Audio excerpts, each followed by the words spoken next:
Eso. Vamos a ir, hermanos, en 2 Tesalonicenses.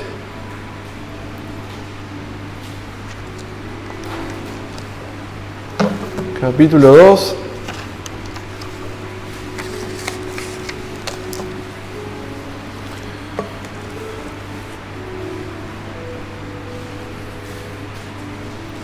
Recuerden, hermanos, que la semana que viene vamos a estar presentando el proyecto a la iglesia.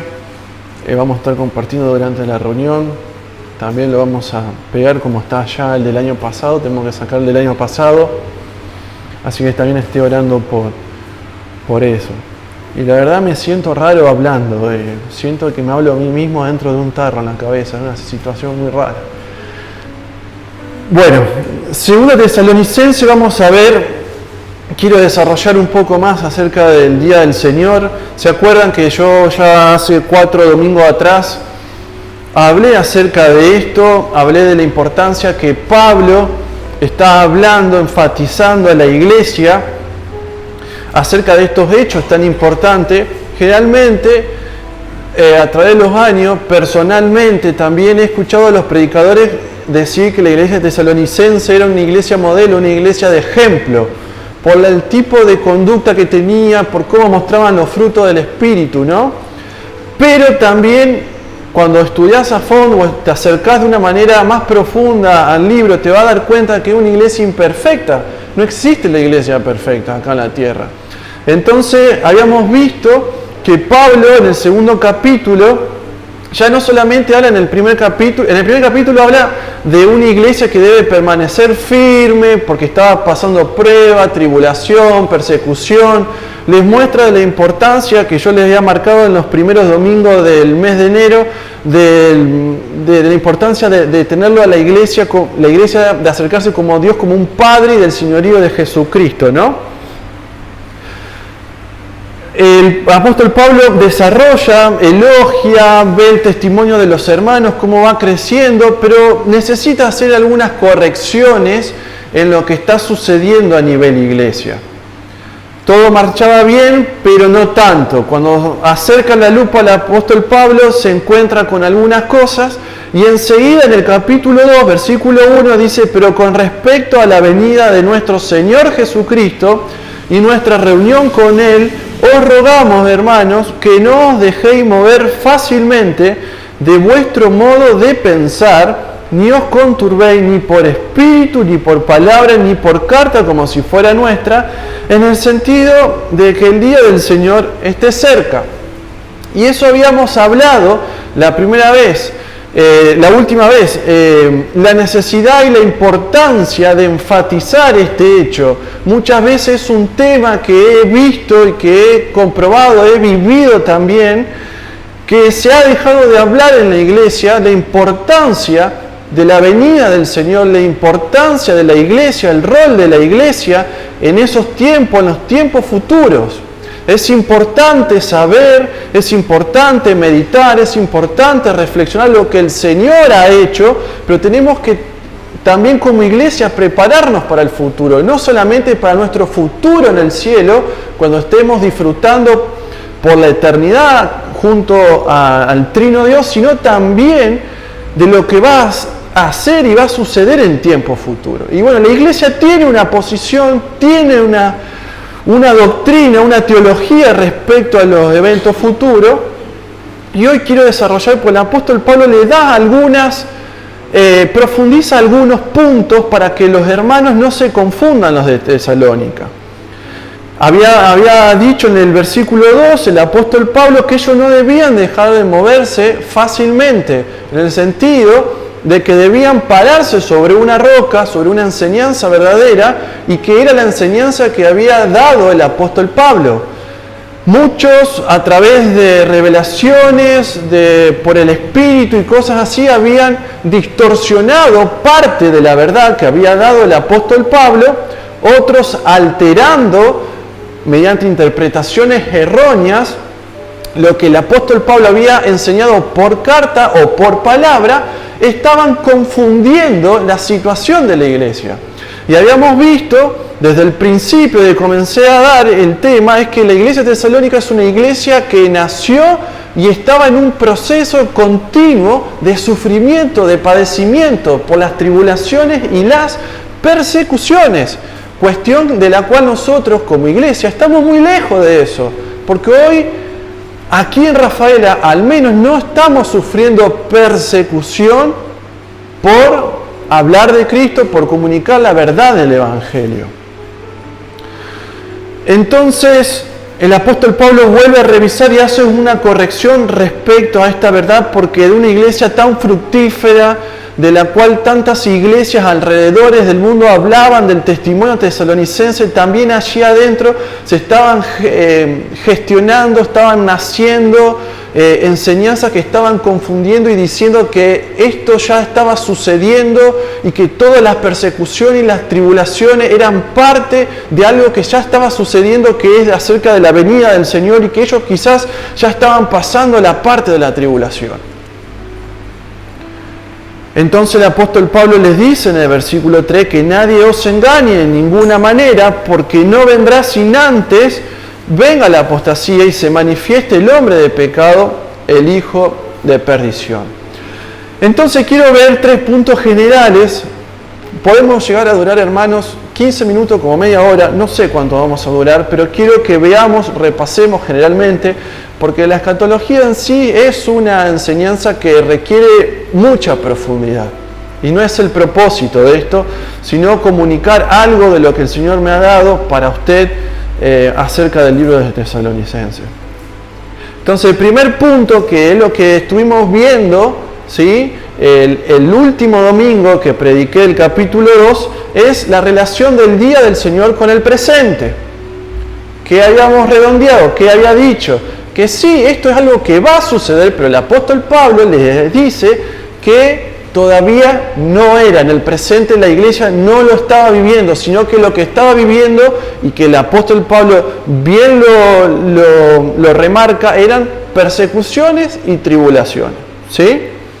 Ahora, Pablo enfatiza en los primeros versos que ellos no debían moverse respecto a la verdad que el apóstol había enseñado. Había dentro de la iglesia diversas enseñanzas que confundían y llevaban a debilitar el cuerpo.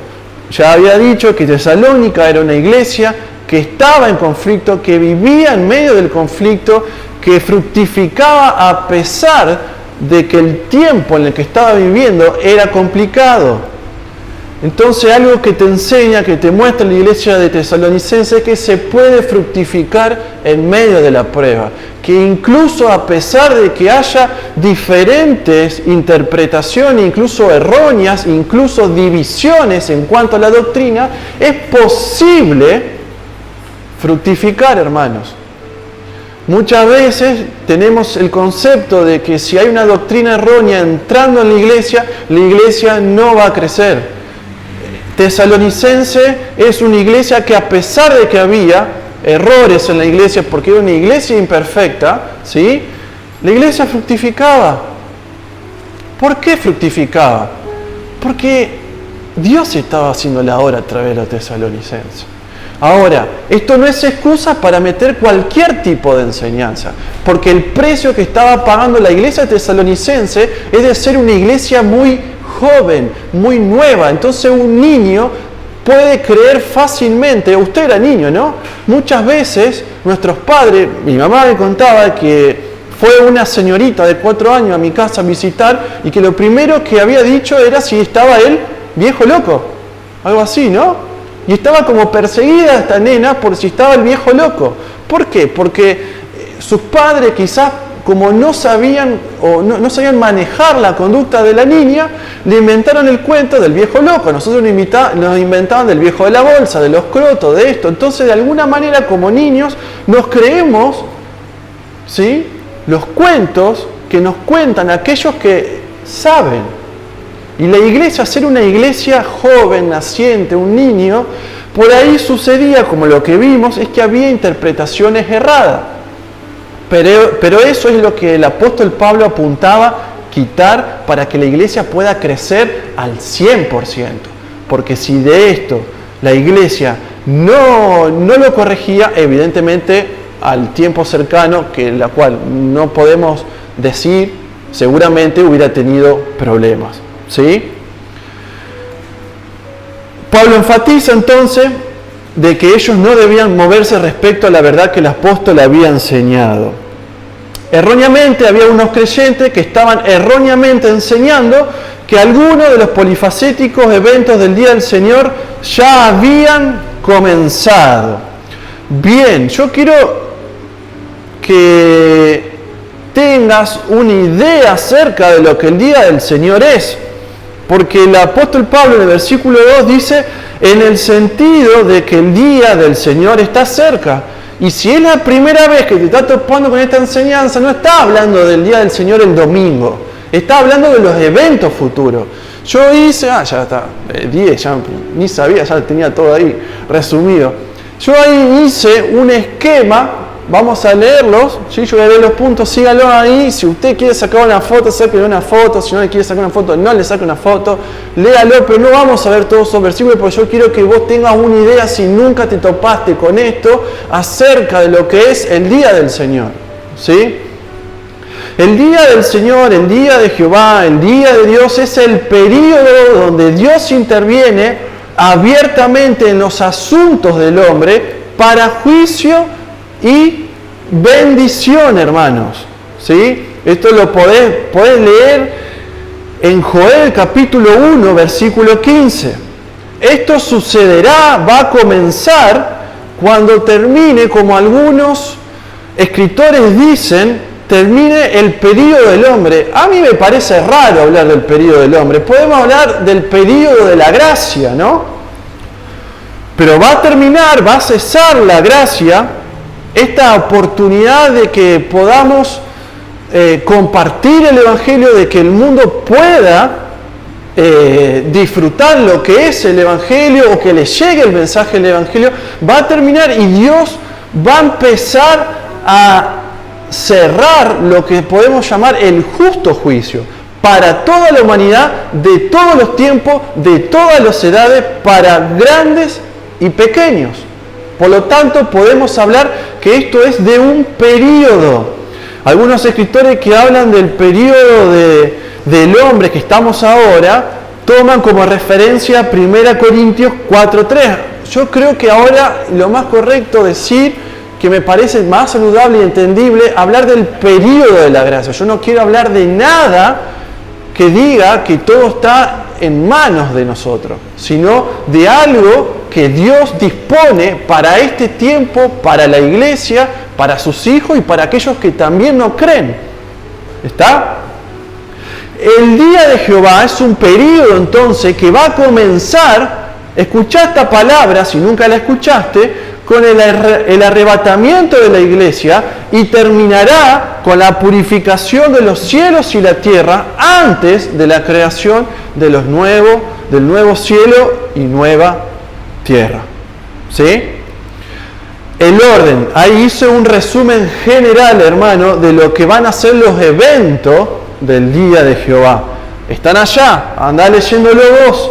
Yo lo vi leyendo de acá. Va a comenzar con lo primero, que es el arrebatamiento de la iglesia, justo antes que comience el día. Y eso lo podés buscar en el libro que está anteriormente, en 1 Tesalonicenses 4, 13 al 17. Nosotros como iglesia, hermano, estamos esperando abiertamente el arrebatamiento de la iglesia.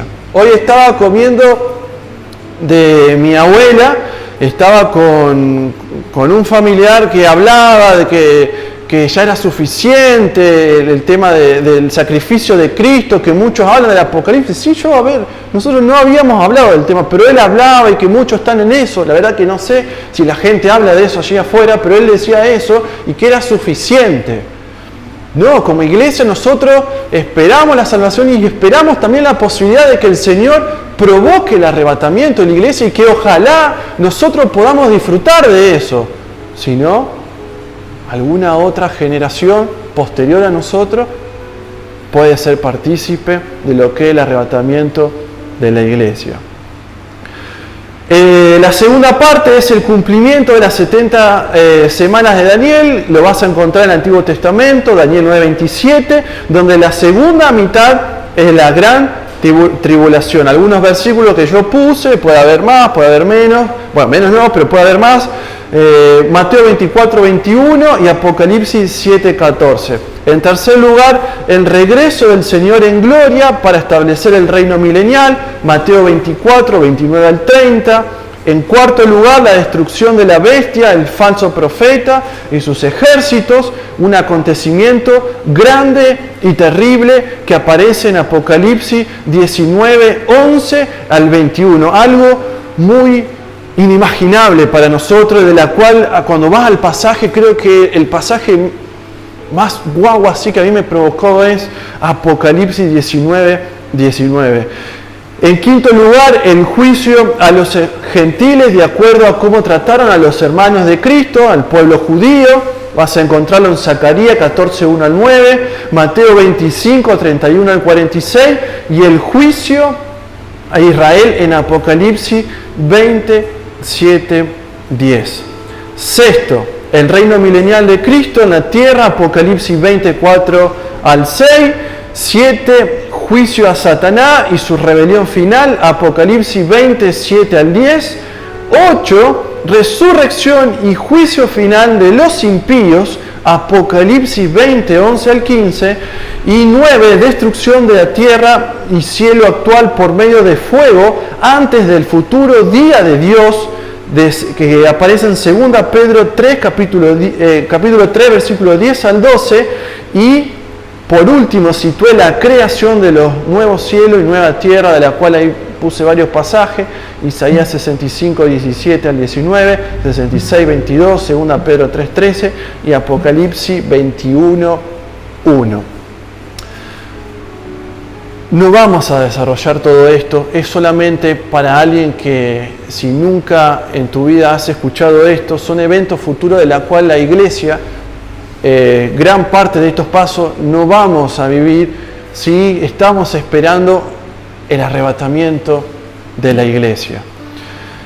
Y vamos a decir, wow, yo solamente quiero marcarte, hermano, de la que el apóstol Pablo cuando enfatiza acerca de esto, está enfatizando acerca de este evento futuro, ¿sí?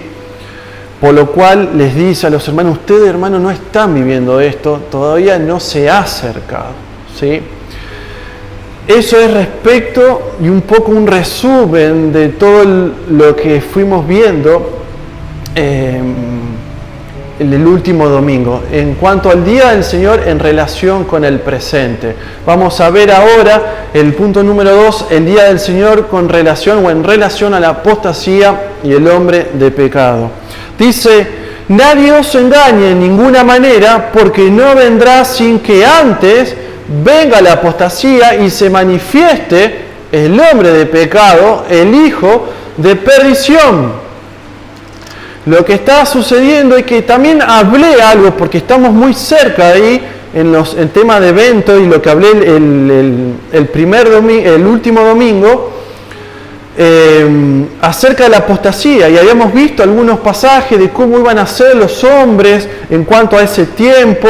Vamos a ver cómo iban a empezar a desechar, iban a empezar a vivir según su propio deleite, cómo les iba incluso a rechazar el Evangelio. Lo que va a venir, hermano, que tenemos que saber como iglesia, es que van a venir tiempos donde le va a dar comezón escuchar la palabra de Dios, donde todo nuestro mensaje, el Evangelio de Dios, ¿sí?, va a ser repugnante para las generaciones futuras. De hecho, vemos cómo crecen los niños, cómo crecen las nuevas generaciones, y podés ver ya cómo crecen lejos de la palabra, lejos de la lectura del libro, cómo los atrapa más los espectáculos, las cosas que allí se ofrecen a través de diversos ofrecimientos que hace el diablo para poder engañarlos. Eso lo habíamos visto, habíamos situado algunos pasajes que yo había leído. Lo que sí quiero presentarte, y que el apóstol Pablo le está diciendo a la iglesia en aquel tiempo, de que va a ser un tiempo de la apostasía, antes que empiece el periodo del Señor, donde va a ser positiva y agresiva. Pero el día del Señor no va a comenzar hasta que esta apostasía comience a ser absoluta. Cuando el rechazo a las cosas de Dios empiece a ser absoluta. Por lo tanto, como iglesia, hermano, tenemos que disfrutar sabiendo que somos hijos de Dios, pero también de que podemos compartir, de que podemos hablar, de que podemos incluso ver algo en internet, en redes, que no lo censuran todavía. Algo que va a suceder y que va a empezar a dar inicio al día del Señor y que el apóstol Pablo le enseña a los tesalonicenses es que esta apostasía va a llegar hasta los confines de la tierra, va a barrer todo lo que hay en el mundo entonces y va a empezar a haber un rechazo general a las cosas del Señor. ¿Sí? Y esto tiene que llegar a todos lados. Había dicho el día del Señor en relación a la apostasía y al hombre de pecado. Dice, y se manifieste el hombre de pecado, el hijo de perdición. Y esto, hermano, va a marcar el inicio del día del Señor, del comienzo y del período la manifestación de esta persona, de esto que viene engendrado por el mismo Satanás. Esto no va a ser de rompirraje, hermanos. Si es la primera vez que te estás topando con esta enseñanza del hombre de pecado, no va a ser algo que aparece de rompirraje. De hecho, puede ser de que si esto comienza la semana que viene o el día de mañana, de que el hombre de pecado ya haya nacido, de que ya esté haciendo de las suyas en los lugares donde no sabemos todavía. El hombre de pecado no va a ser una persona que aparezca de un día para el otro. Es algo que se va a venir gestionando, que va a empezar a crecer y que va a venir acompañado de la apostasía. Pero el inicio de todo eso va a ser cuando se manifieste como tal y se declare como tal ante la humanidad. Y la manifestación del hombre de pecado es un hecho que marcará el inicio. Él no va a venir de ningún lado. Él puede ya estar acá en este mundo, viviendo, respirando, comiendo, consumiendo las mismas cosas que el mundo nos ofrece a nosotros.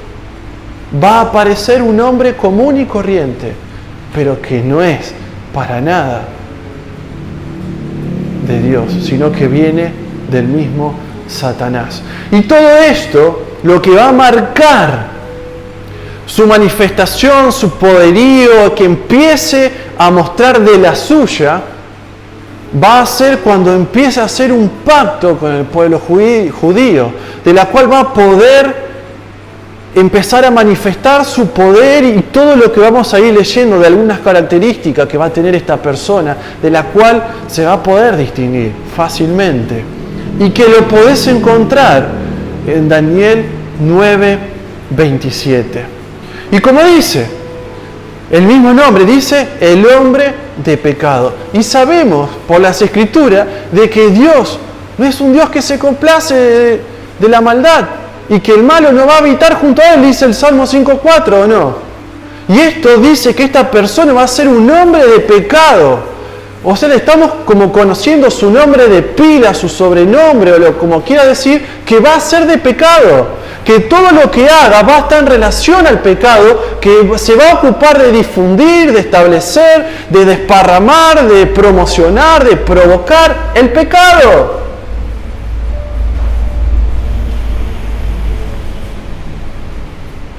Por lo tanto, podemos decir que en esencia va a estar opuesto a Dios. Y da otra característica el apóstol Pablo a los hermanos de la iglesia. Le dice que va a ser ¿qué? Hijo de perdición. Y todos sabemos, los que leemos la Escritura, ¿a quién se le dice el hijo de perdición? ¿A quién se le dice? No lo digas, quédatelo vos. A Judas, si dijiste Judas, estás en lo correcto. Vemos que aparece otro hijo de perdición, que es Judas. Y vemos cómo también este hombre de pecado se le llama hijo de perdición. Por lo tanto, no va a tener nada. El ADN de esta persona va a ser opuesto totalmente, y lo cual ya su nombre indica su destino, que va a ser un destino de perdición. Hijo de perdición lo podés encontrar también, como te había dicho, en Judas, que lo enfatiza en Juan 17, versículo 12. También vas a poder encontrar otros nombres a lo largo de las Escrituras en cuanto a este hombre de pecado, ¿sí? Lo vas a poder encontrar como cuerno pequeño, ¿sí? En Daniel 7:8. El rey que hace su voluntad, Daniel 11:36. El anticristo que vendrá, 1 Juan 2:18. La bestia del mar, Apocalipsis 13, del 1 al 10. Y si bien en 1 Juan 2:18 dice que va a haber muchos anticristos, ¿sí? ¿Sí? Que va a haber muchos anticristos, de hecho puede haber muchos anticristos dando vuelta ahora. Este anticristo va a reunir todas las características, va a ser el anticristo de anticristo, para que tenga una idea. ¿Sí? Este hombre de pecado va a ser en esencia opuesto a Dios. Y algo de las características que el apóstol Pablo le está haciendo énfasis a la iglesia tesalonicense para que sepan de que esto no había llegado, era por esto, que este hombre de pecado no se había manifestado.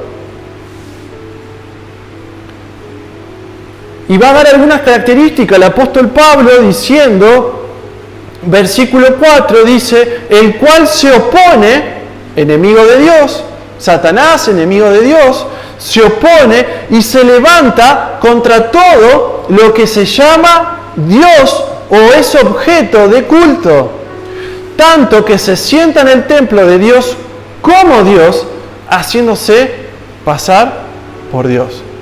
Todos engaños. La esencia de esto es engañar, hacerse pasar, ser como Dios. ¿No es que la serpiente le dijo en el huerto a los primeros que ellos podían ser como Dios? La esencia del diablo de engañador siempre va a estar, y una característica distintiva de este hombre de pecado es que se va a oponer a Dios, se va a levantar contra Dios y se va a querer imponer como objeto de culto, como objeto de adoración. Por lo tanto, este hombre de pecado va a establecer su propia religión. Su religión se conectará con el templo, él demandará ser adorado, y esto es la abominación desoladora que también habla en el libro de Daniel. Vos imaginate, hermanos, que hay muchas religiones en el mundo, muchas cosas son de objeto de adoración. Esta persona que se va a levantar, no solamente va a establecerse como alguien importante a nivel mundial, se va a establecer como objeto de adoración y se va a oponer a Dios, sino que va a barrer cualquier cosa que pueda sustituir o pueda cambiar el foco de la adoración de a Él por algo. ¿Qué podemos decir? Gauchito Gil, Funda Correa, San la Muerte, Buda. ¿Cuántas religiones hay?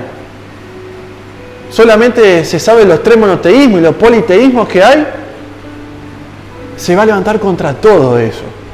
Va a querer ser objeto único de adoración suprema. Entonces, este hombre de pecado va a establecer su propia religión, se va a oponer a todo lo que sea de Dios, se va a levantar, va a luchar contra todos aquellos que testifiquen o digan o sean algo de Dios. Y algo que dice versículo 5 del apóstol Pablo: ¿no os acordáis que cuando yo estaba todavía con vosotros os decía esto? Y ahora vosotros sabéis lo que lo detiene, a fin de que a su debido tiempo se manifieste. Este hombre de pecado va a establecer su propia religión, pero algo que me llama la atención y algo que nos tiene que llamar como iglesia, hermanos, si queremos tratar de ser una iglesia que se deleite en Dios y ser de olor grato a Dios, tenemos que predicar el Evangelio, pero tenemos que en el Evangelio anunciar también esto. Vos fijate, hermano, que esto era una iglesia que había metido la pata, había distorsionado un poco las enseñanzas acerca de esto por la juventud que tenía, por lo cual decimos que todos estos hermanos eran nuevos, eran recién convertidos al Señor. Pero vos ves en el versículo: ¿no os acordáis cuando yo estaba todavía con vosotros que os decía esto? El apóstol Pablo lo veía como un hecho particular, como una base para poder caminar la vida como cristiano, tener en cuenta acerca de estas enseñanzas. Y vos podés decir: ¡fua! ¡Qué aburrido que todo esto! Justamente tenés que venir a hablar de esto. Si te estás topando la primera vez, vos decís: pero el apóstol Pablo enfatizaba, y esto nos tiene que llamar la atención, hermanos, como iglesia, a las iglesias de Cristo en general, de que hay que enseñar acerca de los eventos futuros, de que hay que enfatizar acerca de esto, porque de acá también radica nuestra esperanza, nuestra preparación, hermano. ¿Se acuerdan la semana pasada cuando al finalizar les dije: ¿se acuerdan lo que estaban haciendo hace 3 años atrás?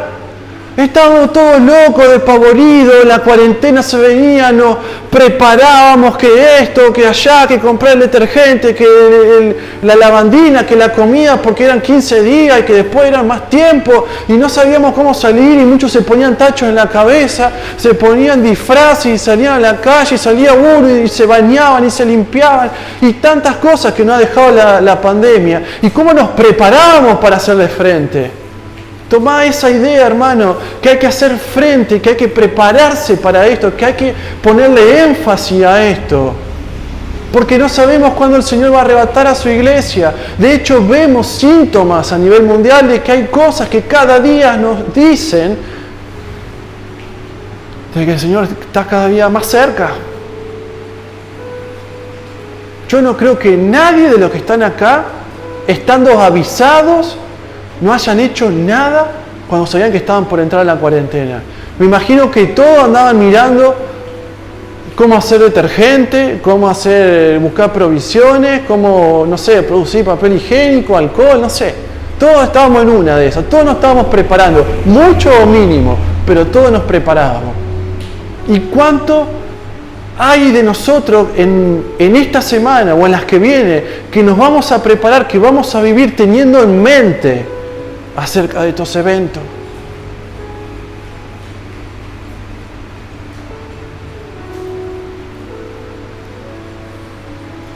Dice, versículo 9-10, dice: este inicuo, cuyo advenimiento es por obra de Satanás, con gran poder y señales, prodigios, mentirosos, y con todo engaño de iniquidad para los que se pierden por cuanto no recibieron el amor de la verdad para ser salvo. Algo que va a tener esta persona va a ser poder, hermanos.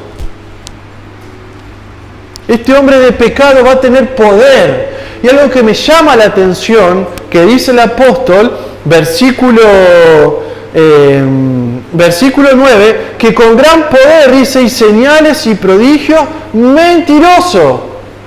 Muchas veces hablamos de milagros, señales y prodigios, pero acá está hablando de señales y prodigios, y sabemos que cuando sucede un milagro y tiene un sentido, eso es una señal. Un milagro con un mensaje es una señal. Y este hombre de pecado dice que va a venir con gran poder y va a tener la capacidad no solamente de ser adorado, sino de hacer milagros, ¿sí? Y de enfatizar todo su poderío y su posición y su gran convicción mentirosa a través de milagros consentidos, mentirosos. Es un dato importante. Y también va a tener su advenimiento, dice, versículo 9. Así como el Señor también va a tener su advenimiento, este mentiroso, acordate que el diablo es un copiador de lo que el Señor es. Es un mentiroso.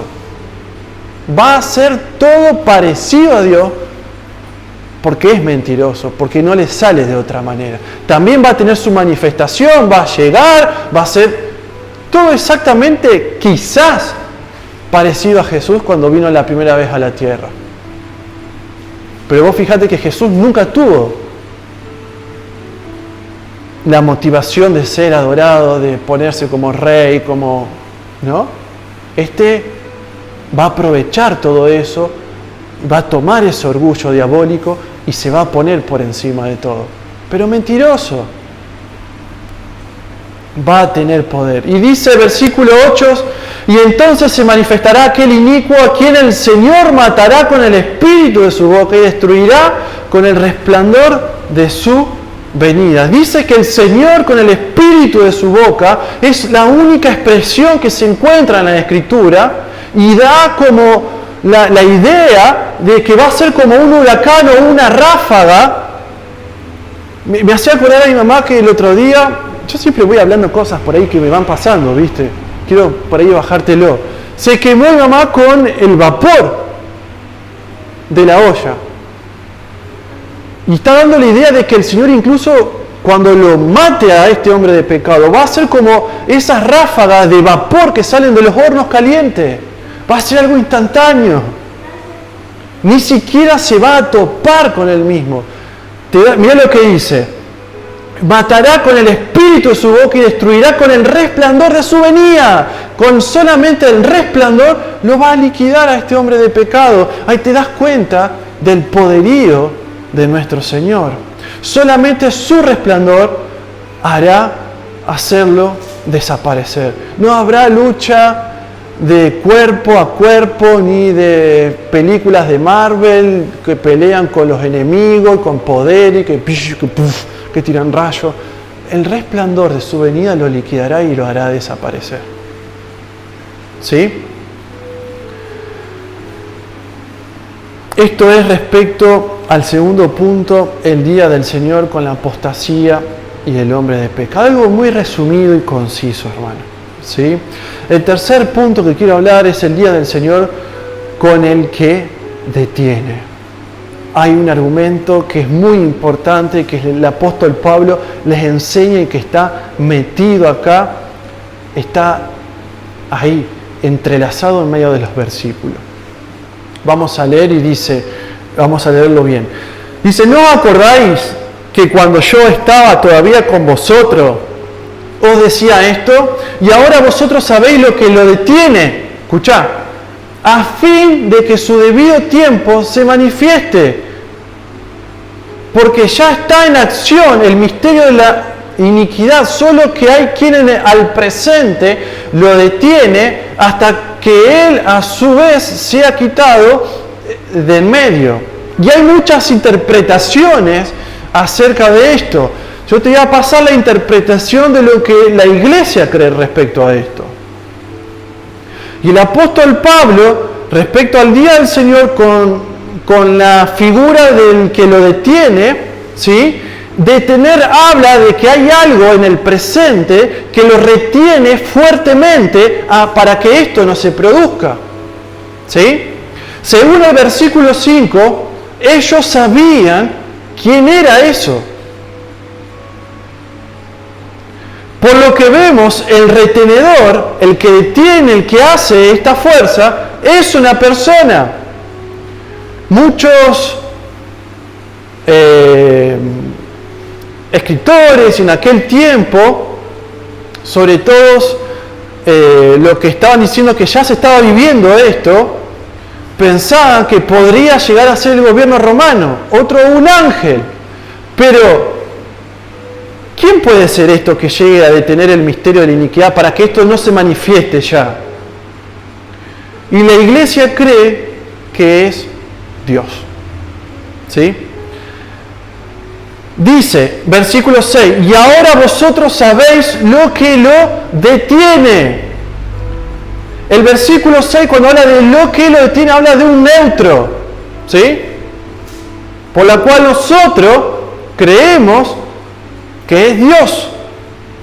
Versículo 7, porque ya está en acción el misterio de la iniquidad, solo que hay quien al presente lo detiene hasta que él a su vez sea quitado del medio. Por lo tanto, hay algo que está deteniendo a que comience esto, y es Dios. ¿Sí? Pero el versículo 7 habla de un masculino, ¿no? Habla de Él. Y apuntaría a la tercera persona de Dios, que sería el Espíritu Santo. La Iglesia cree, se posiciona en que el que detiene este misterio de iniquidad que se manifieste ahora en el presente es Dios, y el que se encarga de esa tarea específica es el Espíritu Santo, hermano. Y te voy a tratar de mostrar, porque la función del Espíritu Santo es restringir, y eso lo podés buscar en Génesis 6:3. Ahora, ¿cómo se hace esto? ¿Cómo se manifiesta esto? Y nosotros creemos que el Espíritu Santo lo hace por medio de la Iglesia. ¿Por qué no se manifiesta el misterio de la iniquidad? ¿Por qué no se manifiesta todavía esta parte del día del Señor? ¿Por qué? Porque la Iglesia está presente aquí y no ha sido arrebatada.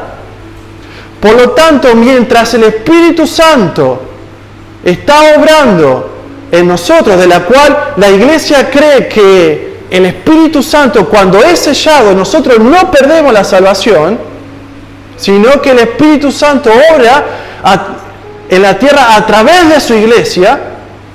Mientras la Iglesia esté presente, eso se detiene. Ahí te da una idea también de la importancia que tiene la Iglesia en este tiempo. Por lo tanto, es importante enfatizar este hecho. Sabemos que las puertas del Hades no van a prevalecer contra la Iglesia. Eso lo vemos en Mateo 16:13. Entonces el que restringe es Dios por obra específica del Espíritu Santo, y el instrumento utilizado para que esto no comience es la Iglesia. Fíjate la posición que tiene la Iglesia, la importancia que tiene la Iglesia en este tiempo. Nosotros venimos acá y a veces lo vemos como una reunión más, como que nos juntamos el jueves a orar, como que algo re común. Pero la Iglesia tiene un rol importantísimo en este tiempo. Entonces, ya que el que restringe es Él, y Él habita en nuestros corazones, o Él deberá quitarse de nuestros corazones y perder la salvación, y nosotros pasar la gran tribulación, o si no, cuando esta obra cese, nosotros también somos quitados por medio del arrebatamiento, ya que es importante la no pérdida del Espíritu Santo en nuestras vidas, es esencial. Esa es la posición que asume la Iglesia respecto a este tiempo, respecto a este versículo. La morada universal y permanente es distintivo del tiempo de la gracia. Por lo tanto, es lo que yo te he dicho, no estoy de acuerdo con que se diga que estamos en el tiempo del período del hombre, sino que estamos en el período de la gracia. Porque la Iglesia es instrumento de la gracia de Dios, de la obra de Cristo en nosotros. Nosotros somos instrumento de Dios. Nosotros por nuestras cuentas no podemos hacer nada. Si Dios no nos hubiera conectado en su propósito eterno, nosotros no estaríamos acá, hermano. Si Dios no hubiera dado la salvación a su Iglesia, nosotros andaríamos buscando, filosofando, meditando, o viendo un partido de fútbol para ver cómo hacer después de la muerte o olvidarnos de la muerte. Pero Dios ha llegado con la salvación y ha puesto su Espíritu y ha hecho que nosotros seamos instrumentos suyos aquí en la tierra. mientras dura el periodo de la gracia. Ahora, esto, hermano, implica de que el Espíritu Santo no va a trabajar más. No, deja de funcionar cuando sea quitado el funcionamiento que tenía actualmente el Espíritu Santo a través de la iglesia, pero no dice la Biblia que el Espíritu Santo va a dejar de trabajar posteriormente a cuando la iglesia sea arrebatada. Así como vemos que hay diferencias del Antiguo Testamento con el tiempo que estamos viviendo ahora, va a haber diferencia en el tiempo futuro cuando la iglesia ya no esté más en la tierra.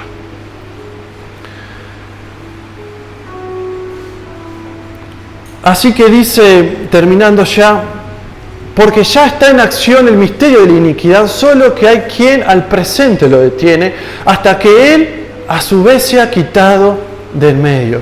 Y entonces se manifestará aquel inicuo a quien el Señor matará con el espíritu de su boca y destruirá con el resplandor de su venida, inicuo cuyo advenimiento es por obra de Satanás, con gran poder y señales y prodigios mentirosos, y con todo engaño de iniquidad para los que se pierden, por cuanto no recibieron el amor de la verdad para ser salvos.